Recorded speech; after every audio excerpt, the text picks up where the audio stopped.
এক এক অদ্ভুত সময়কালের মধ্যে দিয়ে চলেছি। অপার বিস্ময়ে অবাক হয়ে দেখছি জীবনবোধের সূক্ষ্ম অনুভূতির কোনো স্থান নেই এখানে। সব কিছু খুব মেটেরিয়ালিস্টিক, বস্তুবাদী, বস্তুতান্ত্রিক।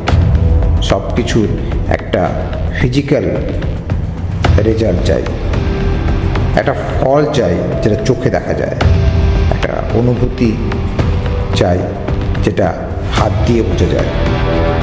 মননশীল অনুভূতির কোনো স্থান নেই এই সমাজ ব্যবস্থায়।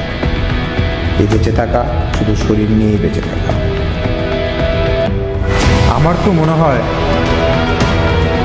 এই পার্থিব জগতের গোলকধাঁধায় হারিয়ে গেছি। এই পার্থিব জগতের গোলকধাঁধায় হারিয়ে গেছি। এই পার্থিব জগতের গোলকধাঁধায় হারিয়ে গেছি। বুঝতেই পারছি না বেঁচে আছি নাকি মরে গেছি।